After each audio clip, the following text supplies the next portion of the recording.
Hello and welcome to the Indie Author Podcast. Today, my guest is Daniel Wilcox. Hey, Daniel, how are you doing? Hey, thank you for having me. I'm excited to be here. I'm excited to have you here. To give our listeners and viewers a little bit of background on you, Daniel Wilcox is an international best-selling author, award-winning podcaster, author, coach, and speaker. He writes nonfiction for authors and creatives, as well as dark fiction for the twisted reader, spanning the genres of horror, post-apocalyptic, and sci-fi. And I invited Daniel on the podcast because maybe like a year ago by now, a little while ago, the Writer's Mindset podcast invited some of their previous guests to talk about some advice for, I think it was mainly focused on new authors. And so I was really intrigued by Daniel's offering there, which got encapsulated as the perils of putting all your eggs into your first book basket. And so just to start out, I wanted to have a longer conversation with Daniel about that topic. So just to get us started out, Daniel, can you let the listeners know what you were seeing in either your own author career or the author career of other people you work with that led you to offer that piece of advice? Yeah, of course. I mean, it's something that I very strongly believe in. Just for context, I've been indie publishing since 2015. So I'm coming up to like my 8th year in this industry now. But I've been sort of surrounded by writing for as long as I can remember. But like when I say this, I kind of broadly mean it across the scope of not just writing, but most creative endeavors, because the principle essentially that I spoke about in that conversation was that I see a lot of authors who rightly put a lot of effort into their first book. They make every word count. Every word is precious. Like the chapters, they're slow to come. Everything has to be perfectly manicured and crafted. You edit, you edit, you edit. My first book itself, I think I did about 17 rounds of my own editing before I then sent it off to an editor to then do more work with. And rightly so with that first book, there's such a focus on trying to make it as perfect as possible, with perfect being a problematic word, which we can potentially go into. Then what I then see is people spend hours laboring over making their ideal book, their perfect book. They put it out, they publish it, they try and market it, and it gets met with crickets. And this is probably more from the self-publishing side of things than if it's someone who went traditionally published. But what I then see is people go, oh, my book's not sold. I'm not a good writer. I'm going to quit. And it really hurts me. It really, really hurts me when that happens, because creativity, as in anything you do, is a process, and it's something that you get better at stage by stage. But there's some kind of unspoken rule that we're taught within our nature. And I don't know if it goes back to the school system. There might be something in that basically says you either are a writer or you're not, in the same way that you're either a painter or you're not, you're either a dancer or you're not. And I think it's this very fixed mindset view of, okay, this book didn't work, and so I'm done, rather than the people that I have seen that published the first book that hasn't gone as well as they want to, but then they've committed to that process and gone, okay, it hasn't gone how I wanted it to. Maybe I'm not the problem in that situation. Maybe I am. What's the information I can take from releasing that book and everything I've learned? And how can I move that into getting better as a writer? So like a couple of things that it could be is you've marketed to the wrong genre, you're reaching the wrong readers, which is a massive thing. It's very difficult to try and reach the right readers, especially with that first book. And again, there are kind of a fair few reasons for that. Or it could be a case of you're not as trained as writer as you choose to be. And in that first book, you're learning those lessons. I always liken it to the idea that like, I have no training or understanding of being a mechanic and how to build a car. But if I was to try and build a car, I would, in the same way that we approach writing through the indie sphere, I would try and follow a few tutorials. I might source some of the pieces. They're probably not going to be the most expensive pieces because I'm starting this out. You're building this framework, you're putting in the engine, the chassis, the dolphin sprocket. I don't know cars. And you get to a point where you've built. It sounds viable to me. Yeah, I can black. I'm a writer. But it gets to a point where you've got something that resembles a car, and then you go to turn on the ignition and it falls apart. And in that moment, you've gone, oh, I've not built a car. It's not gone in the way that I wanted it to. But then you have two routes there. You can either give up and say, I'm not a mechanic. I don't know how to do this. Or you can say, all right, I've learned a hell of a lot about how not to make a car. And you identify the particular things that didn't work. Because obviously it's not all going to fall apart at once. I don't know, maybe a tire flies off. Maybe the car falls down through the base. Maybe you've made a Fred Flintstone car. But the point being, you've learned enough to then have a second attempt. And in that second attempt, you've already got a raft of things that you've learned that you can then expand upon. And that is writing, and that is creativity. And that is pretty much anything that you do in life. And I think it really does kill me seeing people who have these real creative passions, these real creative fires, that just don't do them either because they're afraid of that quote failure, or they've just been told that you're not a writer. rather than seeing it as, okay, I'm not yet. I can practice, I can get better. And we're not all destined to reach the levels of insert top author within your genre here. But at the same time, we all have the ability to start somewhere and to get better than where we are. And that's kind of that principle that I kind of teach is like, because I run my community called the Activated Authors Community. We've got authors in there who have published their first books, self-published their first books. And they've been picked up by a few hundred readers and they're doing okay. But it's not what they wanted as a smash success. And I think you have to kind of come to the understanding of what to expect from indie publishing, which is it's a slower burn. You have to start with that one reader and then scale it up, rather than if you're traditionally published and they just go to the hundreds of thousands of readers, here's your book, buy it now. It's a very, very different journey. And I want to see more people approach with that mindset of, yes, this isn't quite where I wanted it to be, but I've learned a lot and I can get better. Yeah. I really like the car analogy. And as anyone knows who listens to the podcast and listens to me delve into nautical metaphors, I love seeing how deep I can take a metaphor. And I think that the car one is interesting because if you put it together and the tire falls off in the driveway, that's one thing. If it falls off while you're zipping down the road, that's Oh, a yeah. different thing. And so it makes me think that it could be literally a life or death situation. But there are authors who I'm sure would think that the success of their first book is a matter of creative life and death, that they don't want to venture out until it's completely perfect. Yeah. Because they don't want to take that creative life or death risk. And they are the people who say, well, if this sentence in chapter 17 that I don't think I've burnished to its utmost, I'm going to spend another month or two on that. And I think you're not advising that. But also, I'm assuming not advising, just slap something together and, head out. Because I think the danger of this kind of advice is people interpret it as a pass to just put anything out there to get that first book out. Can you speak to that a little bit? Yeah, no, I think, every author is different. And I do know some authors that have slapped some stuff out and fumbled through and tried to make it happen. But I personally wouldn't recommend that, just because you're not building the best experience for the reader or really for yourself in that situation. Everyone's got their own path, but for me, that won't work. But so when I first started writing, my two criteria really that kind of allowed me to publish my first book. The first one was the only thing I wanted to achieve from that book was to write a story that I was proud of. And so I was my target audience, because my first self-published book, it was a case of my son was, I think he was 1 year old at the time. And the only thing going through my head was like, I always liked writing. I've seen that this is possible and I want to have a book on my shelf that I can show my son one day and go, look, daddy's written a book. And that was really the incentive that kind of got into my publishing journey and helped me produce that first book and put it out there.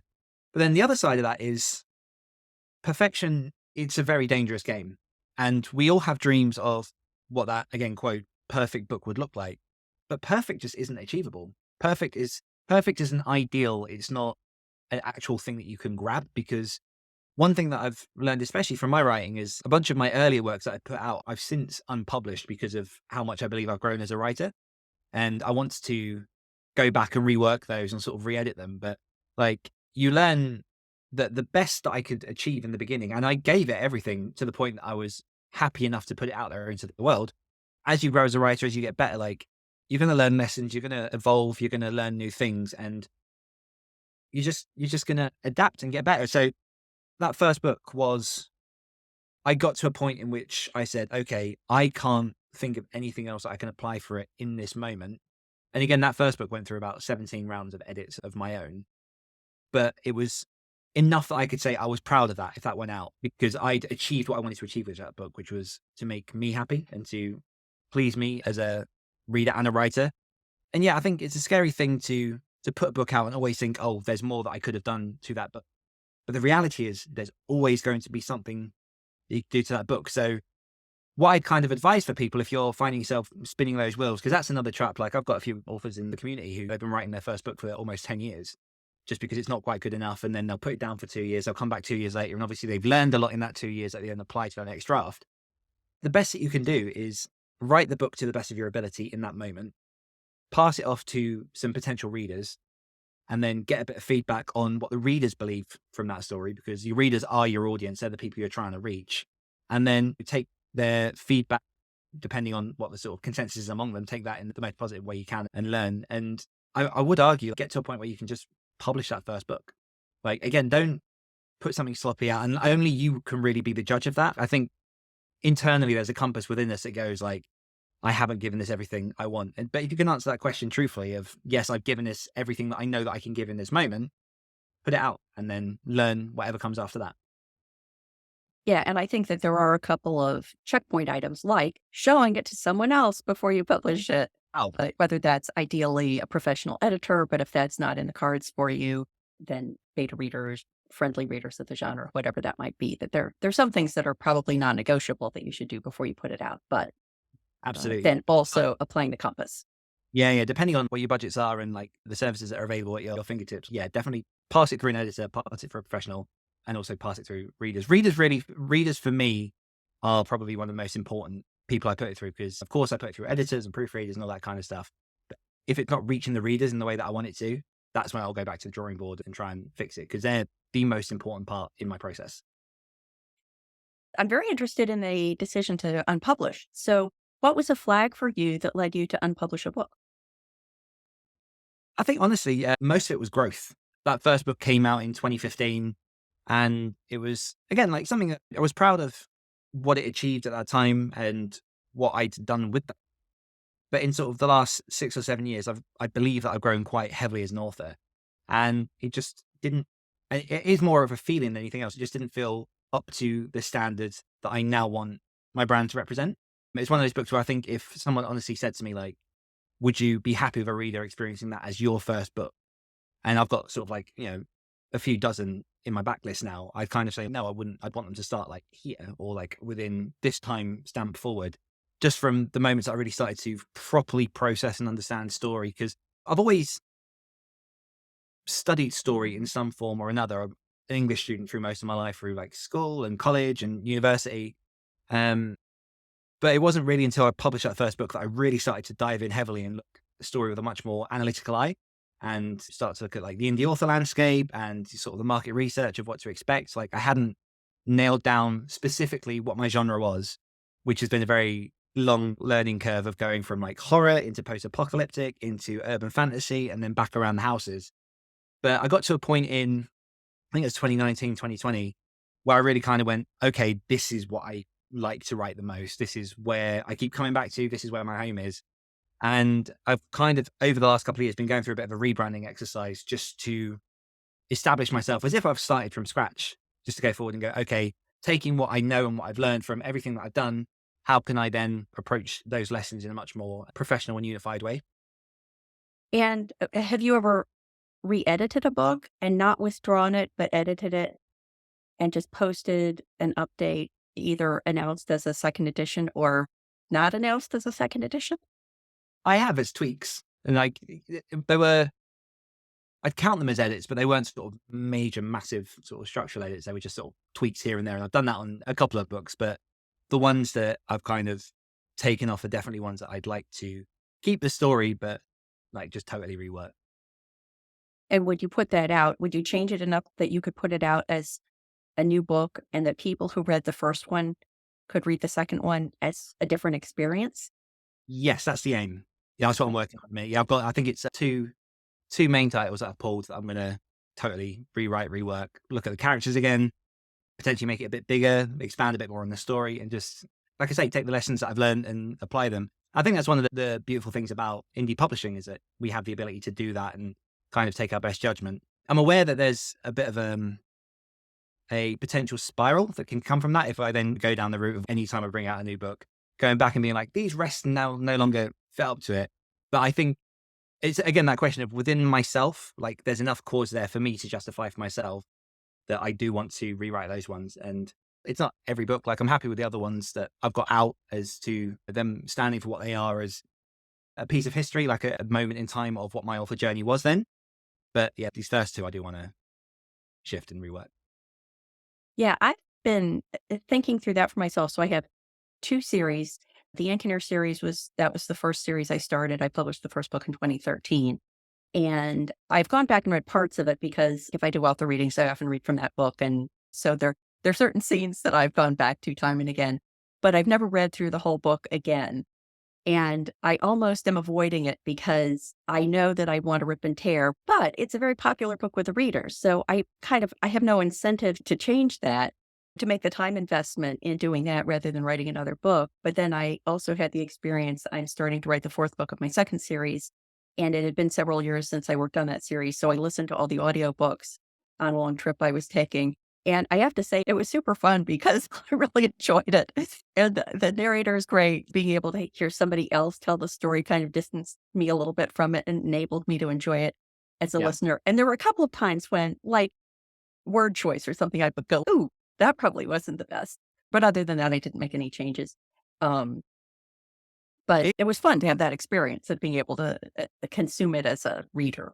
Yeah, there's something about the distance in the story, the way you're like, I don't know why I would have said it like that when you've Yeah. had that kind of like year or two gap. But I think one of the points you said there was like the sales on those books for myself have slowed down enough that the energy to put back into re-editing them and adding some kind of like revival, for me, it's worth it.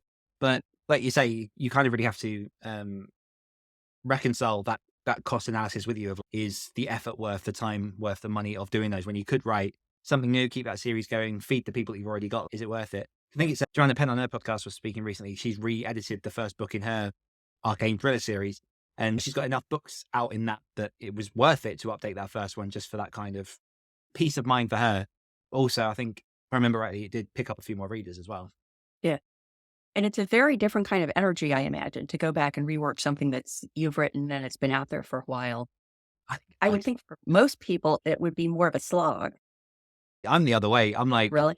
yeah, because don't get me wrong, I love first drafting. I love coming up with new ideas, but you've got the story there. So all you've got to focus on is the words and the poetry and the prose and smoothing it all out. Like it's less about totally building a whole new skeleton for a story and adding all the characters and going through what can be quite a tough first draft, because essentially the first draft's done. You know the story. It's just how do you make it shine at that point? But I've got a background in editing, so I quite like the editing process.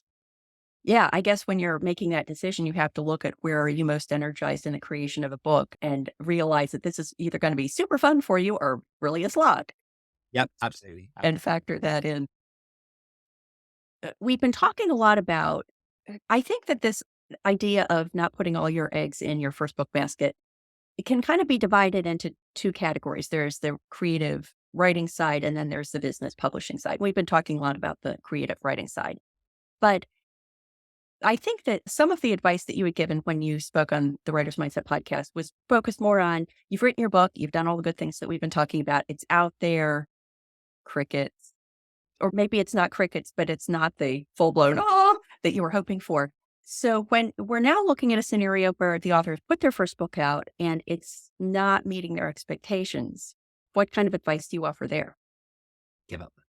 No, not really. No, well, like I alluded to earlier, it might not be you as a writer. It might just be the marketing side of it, the branding side of it, like you say, the business side of it. And the assumption really when people first turn their page to writing is you're probably not business minded. You're focusing, as we have been for the first part of this interview, on primarily the story itself and just trying to write the story that you want to write. And what I see a lot of with first time authors is very specifically something that I call their heart book. So often the reason that I see people drawn to the page is because there's a story that's been lingering in them that they've wanted to tell for ages, or just this real romantic notion of I want to have written a book. I want to be a novelist, and that you want that achievement, that title, that book on your shelf, which again was kind of my dive into it. And your story and your idea of what you think you want to write tends to take precedence over what would be, and I'm going to sound quite clinical here, but sort of like traditional business and marketing practices. Like you jump into that story. My first novel that I wrote, I released like a novella that was a short horror novella. But my first sort of novel sized work, I can't tell you what genre it was. It was a mix of thriller. There was a bit of supernatural in there. There was a tiny bit of horror. It was just all over the place. And there's a reason that's never been released. But it was a story that I just wanted to tell at the time. And I was just adamant that I had this story to tell and I wanted to get it down on the page. And so that kind of tends to be the approach that a lot of first time authors make is I've got this story, I'm going to write it. And you don't think about genre because you don't really know about genre. You don't really think of subgenres. You don't really think of, what platforms you're going to market it, where you're going to place it, like what your author brand's going to be, all that kind of stuff, because it's about the story. Like writing a novel is hard enough in itself without worrying about all that other stuff. And I often tell people that work with me that when they're working their first novel and they're like, oh, should I be doing this? I'm like, no, shut up and write the story. Write your story. That's the key thing. Nothing else matters until you've written this story. But once you've written that first story, once you've written that art book, what I then see a lot of is people now have a book that doesn't fit any particular market and is very, very difficult to sell because it's been written from their perspective of what they think the story is that they should tell, uninformed by anything else. And this isn't a judgment. This is like something I see very, very, very often. And so the question then becomes, can you edit your art book retroactively into a genre book or whatever it is market you're trying to reach? Or is it better then to take what you've learned from writing that first book and then move into a different book, which was what I ended up doing. But realistically, when people start writing after they've written that first book, because I do really genuinely think that people need to write that first book to get it out of their system before they start worrying about the other stuff. You need to start narrowing down your market research. You need to know what genres you're aiming for. You need to get much more familiar with like where you're going to sell it, because you have that creative eye for the story, and then you've got to learn that business eye. Was the fact that your first book was across those different genres, supernatural and horror and thriller, was that a problem only from a marketing point of view or a business point of view because it wasn't clear what category it would be put in? Or was it also a craft issue because you weren't hitting all the tropes and conventions that a reader of any of those individual genres would expect? Like, was it more craft related or was it more publishing related, or was it a little both? Yeah, it was a little both. And I think this is probably why it's quite difficult to speak to this, because there's so many big steps in publishing that first book. I'd argue that the first major obstacle that any author has to get to is reaching the end of the first draft. Once you've written the end, that really was probably one of the biggest moments for me, is like knowing I could get to the end of a novel, because a lot of reaching the end isn't so much in the story itself, but it's in mindset and it's in habit, it's in routine, it's in practice, it's in consistency, just to reach the end. Obviously you want the story and everything else you've got to learn, but that itself as a process is one area you have to learn. And so by the end of reaching the end of my first novel, it was both of those issues. One of them was that I went back and reread the story and it was messy and it was clunky and it changed into 3 different things throughout the process. And the other side of it was, at the time, it was very early days of the podcast that I run with a few of my other colleagues at the Hawk and Cleaver Story Studio, in which we were writing short horror stories every single month. And so at the same time that I was writing this novel, I was also finding my voice as a horror author within those stories. And so I kind of wrote this book and then went back, reviewed it. I started editing it. And then I got to a point where I was like, there's too much, there's too much here. Like, I've learned a lot from writing it. I now know that I can sit down and write a novel. I now know that I can tell a story, but it's about trying to structure a story in a better way to what I had. Because again, like the amount of time I think it would have taken to edit that book, and the fact that I found my genre halfway through writing that book meant that it just made more sense to cut that, put that in a drawer. And I'm fine with that at this point, sitting in a drawer. Like I say, 80,000 words. It took me 3 months to write, and it now just collects dust. Have you ever thought about using it some other way, like a reader magnet or chapters as reader magnets? Or I think you how bad it is. Oh, really? Yeah. But no, I have given it to a couple of clients just so they can see like the first drafts of a struggling author. Yeah. Because it's just not good. Like, there's redeeming qualities in it. And again, like, I'm proud of what it allowed me to do, which was to move on comfortably to know that I can write a novel. But really, that's all that it served for me. It taught me that if I apply myself, sit down and habitually write something, I can write something of a substantial length. Again, like, it definitely taught me things about character and craft and tension and things along the way. But then I just used what I'd learned and turned that into a book that I was a lot more proud of. And I ended up going on to collaborate with an author friend of mine, Luke Condor, on 2 different novels the following year. And we released those as our first novels, or my first novels. I can imagine a scenario where someone writes that first book and maybe it's kind of a mishmash of genres, but you show it to readers and readers enjoy it, but they all say, geez, I don't know what shelf I put this on. So it's not something that you're embarrassed to have out there, but it's also something that it's clear that because of just the nature of marketing of books, it's going to be hard to find an audience because it's not really going to totally appeal to the horror fans or not totally appeal to the thriller fans. So I suppose another approach is just to say, this is a piece of writing that I'm proud enough of that I don't mind having it out there, but I'm not going to wait for the royalties to roll in. That idea of now we're looking at the publishing side and maybe just recognizing that this is not going to be the book I retire on. And I think that's a big part also, the advice to not put all your eggs in your first book basket. Yeah, I mean, I think you can always recover from a bad book. Like I know a few authors again that have put books out to crickets and they're now making considerable income because they've either switched genre after learning better things, or they found something that they enjoy better, or they've remarketed, they've recovered, they found the right readers for their book. I think that there's a whole art in marketing and trying to reach the right readers. And half of that starts with obviously knowing who it is that you're trying to reach. And I think if you ask someone, who's the ideal reader for your book, most of the time they're not going to know. And then that makes the marketing side harder, because how can you know what to do to reach that person if you don't know who that person is? Yeah. You would mention at some point you were basically starting from scratch. I think that was in the context of at some point, like maybe pretty recently, you were described your efforts as starting from scratch. Can you expand on that a little bit? Yeah, so it might be more of a personal way that I view the things, but essentially I have reached a point, like I say, where I'm now fairly confident on the types of stories that I write and the type of people I want to read and what I want my brand to look like. I do have a bit of a marketing background, so a lot of what I've been looking at the last year and a half, 2 years now, is really developing a strong author brand within the genre that I'm writing in. And just for a bit of context, the part of the reason that I've looked so heavily into this is because in the indie spheres particularly, series tends to be statistically a better way to make residual income from your books. Like funneling people into book one, they'll obviously hopefully go into book 2, 3, 4, 5, 6. And I'm speaking broadly here, but most of what you have to do is funnel people towards book one, and then you can sell on to the other books. And obviously, like standalones, much more difficult, because if they liked one book, that doesn't necessarily mean they're going to like the next, because it's a whole different world set. And one of the difficulties of horror is it's very tricky to produce a series within horror, just because of Because everybody's dead. everybody dies. Packed by the monster, something goes wrong, and by the end of it, like it's not often you get the happy ending. So a lot of where I've been doing my research is trying to work out how horror authors continue to sell and how you can have that effect of a reader knowing what to expect from your books in the same way like of a conventional series with like standalones. And you look at things like the Lee Child's Jack Reacher, you look at James Bond and all those kind of series where they have a very distinctive style, but you know what they're looking at. Like everything Stephen King writes, you know it's a Stephen King book. Even though they're all different stories, you trust him enough as a writer to be able to tell you a strong story. And because I was learning, and indie is all about evolving and just continually trying to get better, my back catalogue, the covers are a bit all over the place. They're all different things because I was trying different things different time. So one of the big exercises of this kind of starting again for me is, and one of the reasons I'm bringing those original books a bit more up into a particular style and voice, is because I believe in the stories. I'm being a bit more specific with how I write them. So there's a bit more continuity across how the standalones feel for the reader.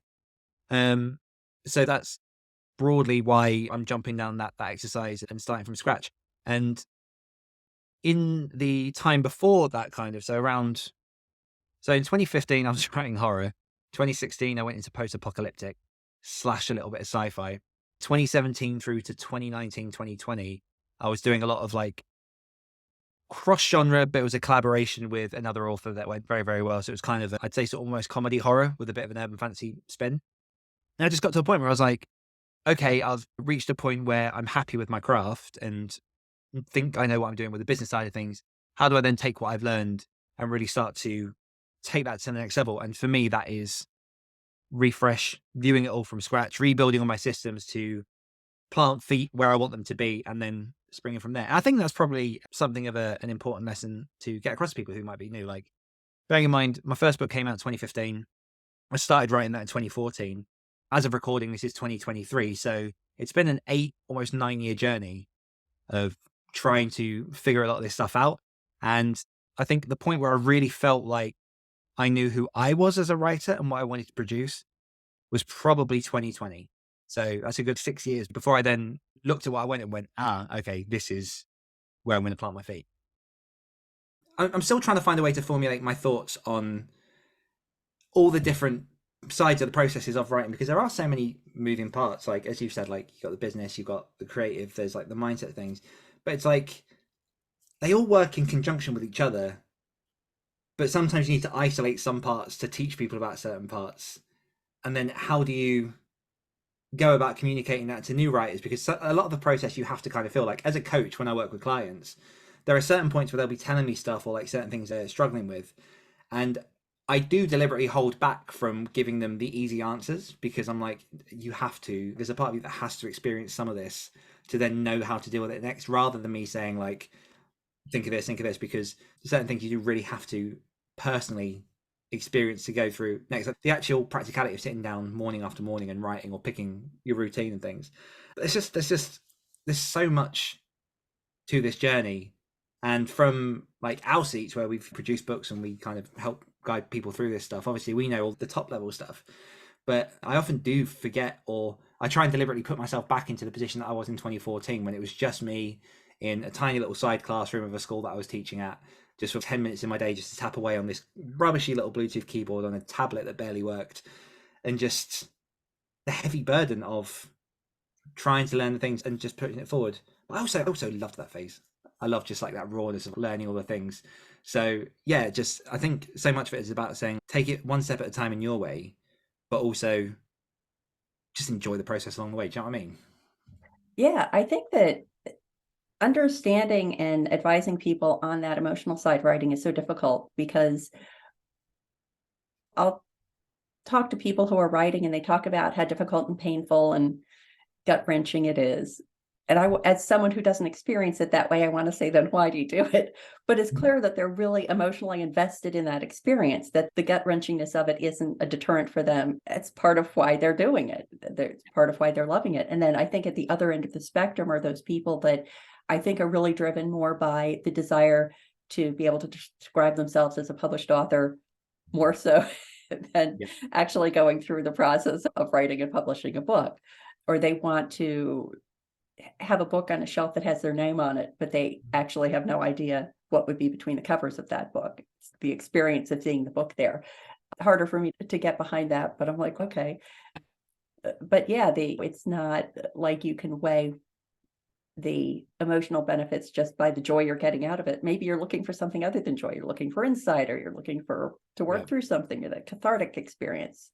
Oh, it's self-torture in like the most purest way. Like we often in the Activated Authors sprints that I run, we'll often sit there and just be like, why do we do this? And like every time the answer is because we love it. Like it's such a delayed process, especially if you're writing longer works, to reach that finish line. And as I say, like I've got one guy who's been working on his book for 10 years.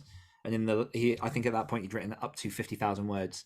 And in the last year now, he's written another 100,000 words on that book. It's now 150,000 words. And it's just round of edit after round of edit.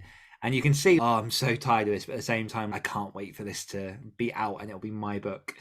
Yeah, it's a whole bizarre process. Because I think so many authors, or early authors, there's no teaching really sort of in conventional education about the process of getting from written draft to published book. And so you think you have to write that perfect story straight away. And the trap that I see so many people get into is writing the first chapter, editing the first chapter, re-editing the first chapter. Okay, it's quote perfect. Second chapter, write that. Oh no, something in that has changed something in the first chapter. So okay, I'll rework the first chapter. Now I'll edit the second chapter, third chapter. Oh, now that's changed something.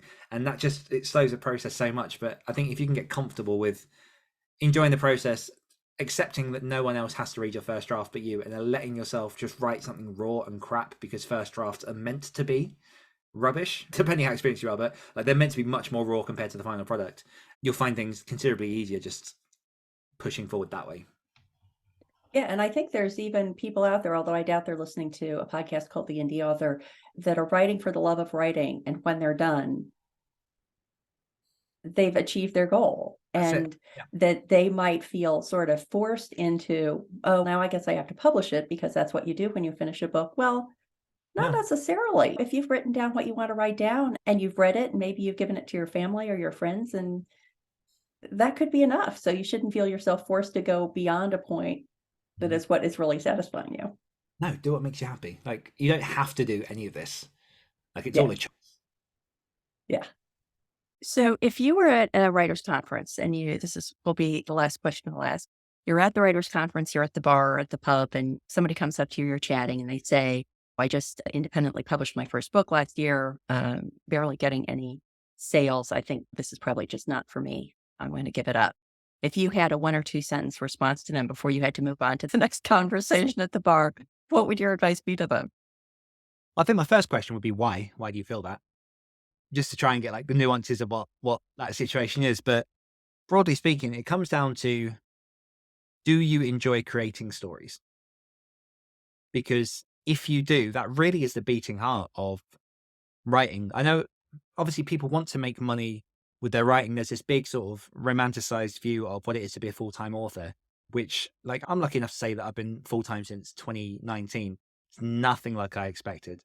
And it is something that I don't think really is for everybody. But if you enjoy story, and if you have enjoyed that experience of writing that first book, that put your focus there, because like you can publish, you can market, you do whatever, but the real coal at the center of that furnace is the joy of writing stories, enjoying the creative side of things and putting things out. And who knows, if you write 7, 8, 9, 10 stories, just pop them all out. You might find yourself finding readers hopping from one to the next. But if you don't enjoy it, if there was nothing pleasant about that, and by the end of it you're disappointed because you've hit no sales, but you're not really bothered either way, then move on. That's the other thing as well. It is also okay to quit if you feel like it's not for you. Yeah.